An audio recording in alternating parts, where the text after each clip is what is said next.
बहुत पुरानी बात है, जब यह संसार अपनी सीमाओं को समझने की चेष्टा कर रहा था, जब धर्म, कर्म, ज्ञान और रहस्य अभी मनुष्यों के लिए अधूरे थे, तभी हिमालय की शांत वादियों में एक दिव्य आत्मा तपस्यारत थी।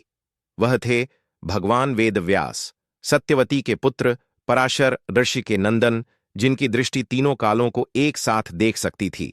वेदव्यास ने कठोर तप, ब्रह्मचर्य और ज्ञान के अभ्यास से संपूर्ण वेदों के रहस्यों को आत्मसात कर लिया था।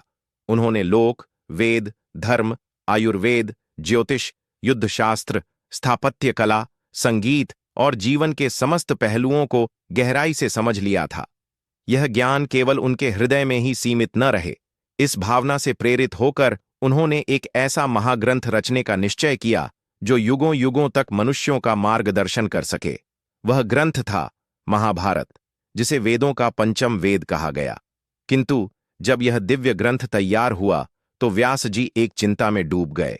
मैंने तो अमृत बना दिया है, पर इसे पात्र में कौन भरेगा? ऐसा कौन है जो इस ज्ञान को लिख सके, उसे संजो सके? तभी जैसे ब्रह्मांड ने उत्तर दिया हो, स्वयं ब्रह्मा जी उनके आश्रम में प्रकट हुए। उनके तेज से समस्त वन उज्ज्वल हो उठा।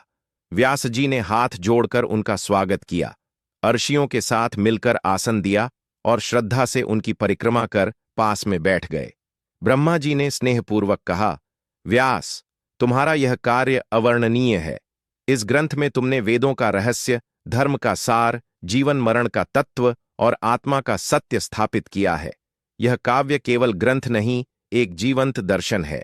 उन्होंने सुझाव दिया, इस पवित्र ग्रंथ को लिखवाने के लिए तुम गणपति का आह्वान करो, वही इसे लिखने में समर्थ हैं। व्यास जी ने ध्यान लगाया और भगवान गणेश प्रकट हुए। उन्होंने एक शर्त रखी, मैं तभी लिखूंगा जब तुम बिना रुके बोलते रहो। यदि रुके तो मैं लेखन त्याग दूंगा। व्यास जी ने भी मुस्कुराकर उत्तर दिया, और आप बिना अर्थ समझे कुछ भी नहीं लिखेंगे। यहीं से प्रारंभ हुई महाभारत की अमर रचना।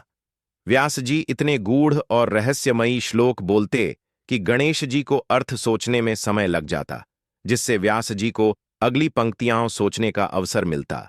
इस प्रकार ज्ञान और लेखनी की यह दिव्य युगल जोड़ी अमर इतिहास की रचना में लग गई।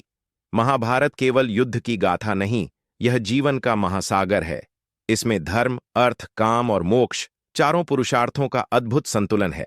वेदों के गूढ़तम अर्थ, उपनिषदों की आत्मा, पुराणों की गाथा, न्याय, योग, आयुर्वेद, नक्षत्र, काल, वर्ण, आश्रम, लोकाचार, तीर्थ, ग्रह, देह और आत्मा, सबका गहन विश्लेषण इस महाग्रंथ में समाहित है।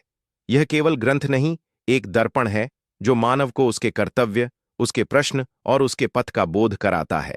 और इस प्रकार वेदव्यास की वाणी और गणेश जी की लेखनी से जन्मा महाभारत, जो आज भी न केवल भारतवर्ष का गौरव है, बल्कि समस्त मानवता का अमूल्य धरोहर है।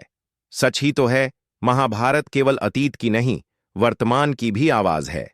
जब कोई धर्म संकट में हो, जब किसी को कर्तव्य का भान न हो, जब नीति और मोह के बीच द्वंद्व हो, तो वह यदि महाभारत के पन्नों में झांक ले तो उसे अपने जीवन का उत्तर मिल सकता है।